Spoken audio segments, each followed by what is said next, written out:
Hello दोस्तों, नमस्कार, सत श्री अकाल, आदाब। एक बार फिर आप तमाम लोगों का स्वागत है आपके अपने चैनल डी के गुड बुक में।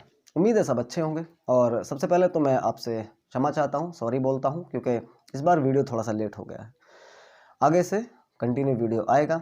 तो आज का मुद्दा मैं शुरू करूँ उससे पहले आप लोगों से बता देना चाहता हूँ कि आज इस दिन जब ये वीडियो शूट हो रहा, आज है 26 जनवरी, यानी कि आप सबको गणतंत्र दिवस की हार्दिक हार्दिक शुभकामनाएं। और हमारी जो डी के गुड बुक की तमाम फैमिली है उन सबको दिल से प्यार है। आप बहुत अच्छा सपोर्ट कर रहे हैं, प्यार दे रहे हैं, तो अच्छा लगता है। आप सुनते हैं, प्रोत्साहित करते हैं और मुझे सुनाने में फिर और ज़्यादा मज़ा आता है। और मैं चाहता हूं कि और अच्छी से अच्छी चीज़ें मैं आप लोगों के लिए लेकर के आऊं। तो साथियों, आज की हालांकि किसी मुद्दे पे स्टोरी नहीं है, लेकिन अगर ज़मीनी स्तर से देखें तो मुद्दा बहुत बड़ा है। आज बात थोड़ी सी करेंगे पाकिस्तान के बारे में। पाकिस्तान और हमारा भारत एक ही दिन आज़ादी हुई मिली, और बंटवारा जब हुआ तो दोनों के पास लगभग सेम सी चीज़ें थी। लेकिन आज क्या ऐसा हुआ कि भारत एक तरह से कहें तो तरक्की की बुलंदियों पर है, ऊंचाई छू रहा है। और वहीं अगर पाकिस्तान की तरफ थोड़ी सी नज़र डालें तो वहाँ भुखमरी के आलम है। वहाँ पे मतलब आटा, जो गेहूं से बनता है आटा जिसकी हम रोटी खाते हैं, उस आटे की इतनी किल्लत वहाँ हो चुकी है कि लोग झगड़ा कर रहे हैं एक दूसरे के लिए। आटे की बोरी मुझे मिल जाए, मुझे मिल जाए, आपाधापी मच रही है। और मतलब एक दूसरे का कत्ल करने तक की नौबत आ रही है। जो भी कोई गाड़ी सरकारी आती है, जैसे सरकारी गल्ले से राशन बांटा जाता है, तो वहाँ पे भी भीड़ इतनी है और लोगों में धक्का मुक्की के आलम है और लोग रो रहे हैं। उनको खाने के लिए रोटी नहीं है। बहुत सारे तमाम ज़्यादातर ऐसे हैं जो आजकल देख रहे हैं, सोशल मीडिया पे आ रहे हैं, बात कर रहे हैं, बता रहे हैं, अपने दर्द बता रहे हैं कि बच्चे खाना मांग रहे हैं लेकिन खाना है नहीं। आटा इतना महंगा हो गया है कि एक दिन की मजदूरी में सिर्फ 1 किलो आटा या 2-3 किलो आटा ही आ सकता है। इतनी महंगी कर दी हैं चीज़ें। तो पाकिस्तान में इस वक्त भुखमरी के आलम है, और इस हद तक है कि कई बार तरस भी आता है। कई बार ऐसा लगता है कि ऐसा नहीं होना चाहिए किसी के साथ। लेकिन कहते हैं ना, जब बड़बोलापन आ जाता है सामने और अपनी एक तरह से पोजीशन दिखाने वाली बात आ जाती है, तो उनके साथ फिर ऐसा ही होता है, क्योंकि दिखावा करना सही तो है नहीं। सच्चाई वही है जो उसको स्वीकार कर लो जल्दी से और उसके ऊपर काम करना शुरू करो। तो कुछ ऐसा ही हो रहा है आजकल पाकिस्तान के लिए। पाकिस्तान के अंदर, पाकिस्तान में बहुत सारी चीज़ें महंगी हो चुकी हैं, सारी चीज़ें महंगी हो चुकी हैं लगभग। और हालात इतने बद से बदतर होते जा रहे हैं कि क्या ही कहूँ। साथियों, अगर मैं थोड़ी सी बात करूँ इस बारे में कि पाकिस्तान हमें धमकी देता था पहले कदम कदम पर, और हर दिन आए दिन उधर से धमकियाँ मिलती थी कि हम ये कर देंगे, हम वो कर देंगे, हमारे पास में न्यूक्लियर बम है और दुनिया का सबसे बड़ा हमारे पास में परमाणु बम है, अगर गिरा दिया तो तहस नहस कर देंगे। ये बात सही है कि उनके पास में एक बहुत बड़ा परमाणु बम है, इसमें कोई दो राय नहीं है।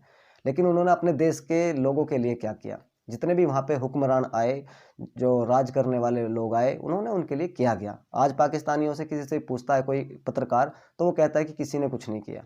वहीं अगर हमारी इंडिया की बात आती है तो बहुत सारे लोग ऐसे हैं पाकिस्तान के, तारीफ़ करते हैं, दिन रात तारीफ़ करते हैं और कहते हैं कि इंडिया, मतलब इंडिया जैसा देश क्या, मतलब हमने देखा ही नहीं है। एक साथ आज़ाद हुए और आज इंडिया देख लो कहाँ से कहाँ है, हमारे लोग वहीं रह गए।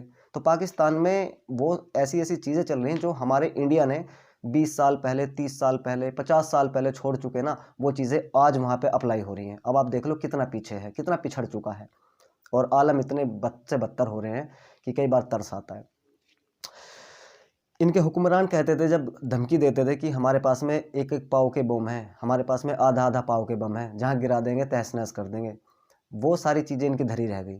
इनके पास खाने के लिए कुछ नहीं है। और अभी जब शहबाज शरीफ, इनके जो वज़ीर आज़म हैं, उनका बयान आया था कि हमारे सरकारी खजाने में सिर्फ 21 दिन का, एक तरह से कहें तो 21 दिन के खर्चे को उठाने के लिए पैसा है। उसके बाद क्या होगा पता नहीं।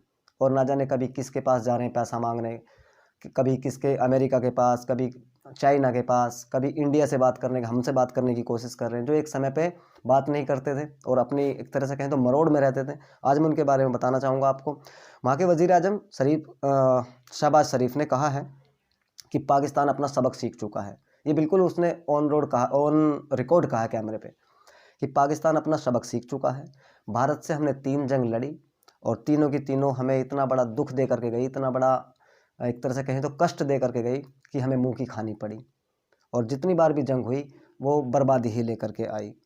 और अब वो शहबाज शरीफ ये कह रहे हैं कि मैं चाहता हूं कि भारत हमारे साथ बात करे, हम भारत के साथ मिलकर रहना चाहते हैं, एक मेज़ पर बैठ करके और आपस में बात करना चाहते हैं। तो वो लोग अब खुद कह रहे हैं कि हमारे मोदी जी कि वो बैठें हमारे साथ सामने और हमारे से बात करें, हमें थोड़ा सपोर्ट करें। कुल मिला के ये कि हमें सपोर्ट करें, वो भारत से सपोर्ट चाहते हैं। पाकिस्तान की जीडीपी का 90% हिस्सा आज कर्ज के बोझ के तले दबा हुआ है। दुनिया भर का कर्ज है उनके ऊपर, मात्र 10% वो अपने इकोनॉमी को चला पा रहे हैं, 90% वो कर्ज के बोझ के तले अपने काम को कर रहे हैं। इसके बाद अगर बात की जाए कि जितने भी युद्ध हुए, जैसे मैंने बताया कि सब उनके लिए बर्बादी का टाइम लेकर के आए। अब कह रहा है एक व्यक्ति शहबाज शरीफ, वहाँ का वजीर आजम, की मुझसे मोदी जी बात करें। तो आप सोच के देखिए कि हमारे लिए बात हो रही है, हमारी तारीफ़ करते हैं पाकिस्तान के लोग, भारत की इतनी तारीफ़ करते हैं कि मतलब वो मुंह भर भर के तारीफ़ करते हैं, पूरा भर भर के। हमारे ऐसी ऐसी सिटीज़ हैं, जैसे आप दिल्ली देख लो, मेरठ देख लो, ग्रेटर नोएडा देख लो। क्योंकि मैं सोशल मीडिया पे मैं कई बार देखता हूँ, वो पत्रकार जो होते हैं उनके, वो उन्हें दिखाते हैं, सीन दिखाते हैं, मतलब कि बताओ ये कौन सा देश है, कौन कहाँ का शहर है। तो लोग बताते हैं ये लंदन होगा जी, ये पेरिस होगा जी, या अमेरिका होगा जी, लेकिन वो दिखा रहे हैं हमारे ग्रेटर नोएडा को। फिर वो उसको बताते हैं कि ये ग्रेटर नोएडा है, इंडिया का देश है, इंडिया का हिस्सा है, इंडिया की एक जगह है। तो वो कहते हैं अरे नहीं यार, इंडिया ने इतनी तरक्की कैसे कर ली। वो लोग यकीन ही नहीं कर पाते, मतलब कि इतना भी हम लोग इतना कर भी सकते हैं। तो ऐसी ऐसी चीज़ें हैं। वहाँ के जो जितने भी सोशल मीडिया पे काम करने वाले लोग हैं, ज़्यादातर वो भारत का नाम ले लेके कमा रहे हैं, ये सीधा समझ लीजिए। क्योंकि आज उनके पास में भर भर के कंटेंट है हमें लेकर के, क्योंकि तरक्की इतनी हो गई है भारत में। लेकिन फिर भी हम ये कई बार ये सोचते हैं कि अपने अपने बारे में सोचते हैं कि यार मोदी जी क्या कर रहे हैं, मोदी जी कभी किस देश जा रहे हैं, कभी कहाँ जा रहे हैं घूमने, लोगों को लग रहा है घूम रहे हैं, लेकिन नहीं, ऐसा नहीं है। अगर हम अपने घर के बारे में थोड़ा सा ना सोच करके देश के लिए सोचें, तो लगेगा कि हाँ, आज मोदी जी ने भारत का नाम करने में कोई कसर नहीं छोड़ी। अच्छे रिश्ते बनाए जो अदर कंट्रीज़ हैं, जैसे आप अमेरिका देख लो। अमेरिका एक तरफ से एक जगह कहें तो दुश्मन होता था भारत का, लेकिन आज वही अमेरिका है कि बिल्कुल साथ में कंधे से कंधा मिलाकर चलने की कोशिश करते हैं, तैयार रहते हैं। किसी भी चीज़ की दिक्कत अगर किसी को आती है, एक दूसरे के साथ खड़े रहते हैं। वहीं रूस के प्रधानमंत्री से अच्छी बात हो गई है, रूस हमारे साथ है। बहुत सारे देश आज भारत के साथ हैं। कैसे हुआ ये? जो लोग कहते थे कि मोदी जी घूम रहे हैं, फ्लाइट में ही रहते हैं, भाइयों, उन्होंने हमारे देश को टॉप लेवल पे लाने के लिए बहुत कुछ काम कर दिया है। और मतलब इतना कर दिया है कि शायद इससे पहले किसी ने नहीं किया, जहाँ तक मेरा मानने वाली बात है। आज आप देख लो, हमारी पुलिस फोर्स हो या आर्मी की फोर्स हो, कोई भी, इतने बेहतरीन, इतने जो आने वाले वेपन है ना, एडवांस टेक्नोलॉजी के, वो प्रोवाइड करा दिए हैं। एक बार टिगर जो है दबा दिया ना, तो सेकंडों में सैकड़ों गोलियां निकलती हैं। तो हर तरह से मजबूत कर दिया है, मतलब अपनी सेना को भी, अपने हमारी फोर्स को भी। और जो बॉर्डर पे हैं हमारी फोर्स, जिनको दिन रात वहाँ पे रहते हैं, तो पहली तो बात ये है कि उनको सैल्यूट है दिल से, वो खड़े हैं वहाँ पे। लेकिन मोदी जी ने कोई कसर नहीं छोड़ी, एडवांस वेपन उनके पास हैं, सैकड़ों गोली सेकंडों में चल जाती हैं। तो हमारे देश के लिए बहुत कुछ किया है यार। ऐसा नहीं है कि हम सिर्फ उनको देखते हैं कि घूम रहे हैं, हम घूमने के पीछे का जो मकसद है वो नहीं देख पाते। कई बार वहाँ आकर के हमारी आंखें बंद हो जाती हैं।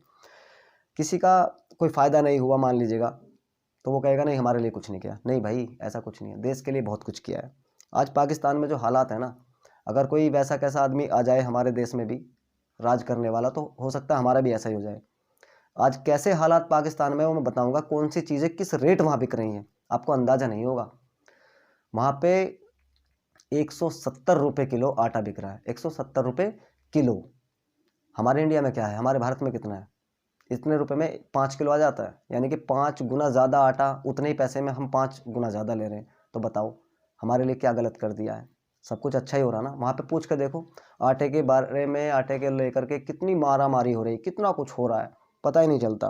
तो मैं थोड़ी सी नज़र डालता हूँ 2022 में वहाँ रेट क्या थे कुछ चीज़ों के, और 2023 में अब क्या रेट हैं। तो सबसे पहले मैंने जैसा आटे का बताया, हमारे यहाँ पे 170 रुपये का 5 किलो आटा है, वहाँ 170-180 रुपये का 1 किलो आटा है। ठीक है। 2022 में प्याज का जो रेट था वहाँ पे, वो 36 रुपये किलो था, 36 रुपये किलो। और आज 2023 में वो रेट बढ़ करके हो चुका है 220 रुपये किलो। कितना बढ़ा आप देखो ज़रा इसको। वहीं अगर हम अपने भारत की बात करें तो मात्र 20 रुपये किलो है। कितना फर्क है, कितना अंतर है। लोग कह रहे हैं देश को बर्बाद कर दिया मोदी जी ने, लोग कह रहे हैं दुनिया भर की जीएसटी और टैक्स लगा दी मोदी जी ने, ना जाने क्या क्या बात हो रही है। तो जो इनको अभी नहीं पता क्या सच्चाई है वो इस वीडियो को जरूर देखें, है ना। हमारे भारत में प्याज 20 रुपये किलो है, पाकिस्तान में 2022 में 36 रुपये किलो थी और आज 2023 में 220 रुपये किलो है। वहीं अगर बात करें सरसों के तेल की, मस्टर्ड ऑयल 370 रुपये लीटर था पाकिस्तान में 2022 के अंदर, और आज 2023 के अंदर 532 रुपये लीटर सरसों का तेल वो लोग खरीद रहे हैं। और अगर भारत की बात करूं तो हम 160 रुपये लीटर हम खरीद रहे हैं, ठीक है। उसके बाद में तुअर की दाल, अरहर की दाल की अगर बात करें तो 2022 के अंदर अरहर की दाल 150 रुपये किलो थी और आज 230 रुपये किलो है पाकिस्तान में, ठीक है। और एक साल के अंदर अंदर बढ़ा हुआ रेट है। लेकिन वहीं अगर भारत की बात करें तो हम क्या रेट खरीद रहे हैं, 80 रुपये 90 रुपये, है ना। दूध पाकिस्तान में 2022 के अंदर 110 रुपये लीटर था, आज वहाँ 150 रुपये लीटर है। अगर हम भारत की बात करें तो यहाँ 60 रुपये लीटर है, बहुत शानदार दूध मिलता है। टमाटर की बात कर लेते हैं, 2022 में 150 रुपये किलो था, और सॉरी 2022 में वहाँ पे 70 रुपये किलो था और अभी 150 रुपये किलो है टमाटर। हमारे यहाँ क्या रेट है भारत में, 20 रुपये किलो, सिर्फ 20 रुपये किलो। कितना फ़र्क है। क्या किया मोदी जी ने, कुछ किया ही नहीं मोदी जी ने तो, भाई बहुत कुछ किया है। अपने बारे में सोचने से पहले अगर देश के बारे में सोच लें तो पता चलेगा कि क्या क्या किया है। हमारे पास, हमारे भारत में इतनी एडवांस गाड़ियां हैं कि मतलब जब पाकिस्तान उस गाड़ी को देखता है लगता है कि ये अमेरिका की गाड़ी होगी, ये वहाँ की गाड़ी होगी। वो हजम ही नहीं कर पाते कि इंडिया में वो चीज़ें बन रही हैं।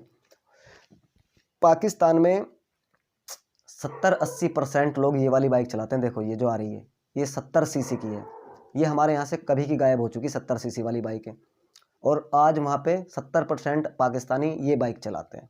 हमारे यहाँ का बच्चा भी नहीं चलाता ऐसी बाइक। तो आप सोच लो हम कहाँ हैं और वो कहाँ है ना। जो चीज़ें हमारे यहाँ से सदियों पहले ख़त्म हो गई, आज वो उस चीज़ को इस्तेमाल कर रहे हैं। तो बहुत सारी चीज़ें हैं ऐसी। और हमसे 50 साल पीछे, सही बताऊँ ना तो 50 साल पीछे है पाकिस्तान। यहाँ तक आने के लिए उसको कई साल लगेंगे, और जैसी हालात अब हो रही है ना, अगर ऐसी होती रही तो शायद कभी आए भी ना। जो गाड़ी हमारे यहाँ 10 लाख 15 लाख के एवरेज की है, वो गाड़ी वहाँ पे 15 तो कुछ भी नहीं, 60 लाख, 55 से 60 लाख रुपए की गाड़ी है। जो हमारे भारत में लगभग बताएं तो 12 से 15 लाख की अगर है तो वहाँ पे 60 लाख रुपए की गाड़ी है। अब देखो ये क्या हो रहा है, क्योंकि वहाँ पे इसलिए ज़्यादा रेट होते हैं, वहाँ पे 300% टैक्स लगता है। जो बाहर से चीज़ें आती हैं इंपोर्ट कराते हैं तो 300% टैक्स लगता है। अगर मेरे पास वो चीज़ हमारे भारत में 1 रुपये की है तो ऑटोमेटिकली उनके पास 3, साढ़े 3, 4 रुपये की होगी वो। इस तरह से बहुत सारी चीज़ें ऐसी हैं। और अगर वो 1000 रुपये, कोई व्यक्ति 1000 रुपये वहाँ पे कमा रहा है तो वो मुश्किल से एक 5 किलो का आटे का बैग ले सकता है, वो भी मुश्किल ही आएगा, है ना। 850 रुपये का, 900 रुपये का 5 किलो के आटे का बैग है, 1000 रुपये मजदूरी है, क्या कमाएगा आदमी, क्या खाएगा आदमी। नमक का जो भाव है वहाँ 800 ग्राम के पैकेट होते हैं, और 800 ग्राम के पैकेट का रेट है 30 रुपये था 2022 में। आज वही 30 रुपये वाला पैकेट 800 ग्राम का 50 रुपये का बिक रहा है। हमारे भारत में क्या रेट है नमक, अच्छा भी मिडिल नमक भी यहाँ 10 रुपये का 1 किलो मिल जाता है, और अगर और भी अच्छा ले लो टाटा वगैरह का तो वो 25-30 रुपये का होगा 1 किलो। बताइए क्या ये फ़र्क होता है, ये फ़र्क है। तो हमें अपनी सरकार, जो हमारी वर्तमान सरकार है, उसको ज़रा करीब से जानने की कोशिश करना चाहिए। ऐसा नहीं किसी ने कुछ कह दिया कि हाँ मोदी जी गलत कर रहे, कि हाँ भाई हाँ गलत करें, नहीं। अपने बारे में अपने स्तर से जानकारी करो कि हमें किस लेवल पे लाके खड़ा कर दिया भाई, हमारे भारत को किस लेवल पे लाके खड़ा कर दिया। लोग बात कर रहे हैं आज भारत के बारे में, लोग यहाँ पे इन्वेस्ट करने के लिए तैयार हैं। पाकिस्तान में कोई इन्वेस्टर नहीं जाता जल्दी से अदर कंट्री का, लेकिन भारत में बाहर के लोग इन्वेस्ट करने को तैयार हैं। बस ये है कि कई सारे देशों को तो मोदी जी परमिशन नहीं देते, वरना यहाँ पे इंडस्ट्रियल एरिया इतना हो जाए, सबको परमिशन नहीं देते। बहुत लोग सोचते हैं कि मैं भारत में जाके इन्वेस्ट करूँ, लेकिन सबको तो नहीं मिलती परमिशन। वो चाहते हैं, वो ज़बरदस्ती बुलाते हैं कि आओ हमारे पास इन्वेस्ट करो, और हम किसी को बुलाते भी नहीं है, लोग फिर भी आने की कोशिश कर रहे हैं। ये पावर है एक तरह से मोदी जी की ही है, ये समझ लीजिए। लोगों को नज़रों में चाहे जो हो कि वो क्या कर रहे हैं, कैसे कर रहे हैं, 10 लाख का सूट पहन रहे और जो है आलीशान खाना वाना सब कुछ हो रहा, भैया उनके जैसी सोच शायद अभी किसी व्यक्ति में हो, मुझे तो लगता नहीं है कि हो या ना हो। उन्होंने एक अपने भाषण में बोला था कि मैं पाकिस्तान के हाथ में कटोरा दिलवा दूंगा। आज वो बात सच हो रही है। जो पाकिस्तान हमें कहता था ना कि हमारे पास में न्यूक्लियर है, हमारे पास में एक एक पाव के आधा आधा पाव के बम है, तबाह कर देंगे, नक्शे से गायब कर देंगे, आज वो खुद कह रहा है कि मेरे साथ मोदी जी बैठे हैं और मैं उनसे बात करना चाहता हूँ। बताइए कितना बदलाव आया। तो ये मोदी जी के करके आया ना। और मोदी जी की बड़ी सराहना कर रहे हैं पाकिस्तानी, बहुत सराहना कर रहे हैं कि ऐसा वजीर आज़म अगर किसी देश के पास है तो बिल्कुल तरक्की तो मिलना स्वाभाविक है। और जैसा उन्होंने करके दिखाया, हमारे पास वो खुद अपने वालों की बुराई करते हैं कि हमारे पास तो सब ऐसे ही आए हैं, हमें परेशान करने वाले हैं, देश को बर्बाद करने वाले वही लोग आए हैं। चाइना को कहते थे चाइना उनका दोस्त है, आजकल चाइना को गाली दे रहे हैं क्योंकि चाइना उनकी सपोर्ट में नहीं है। उनको पागल बना रखा है चाइना ने, पागल बना के अपना उल्लू सीधा करता है चाइना।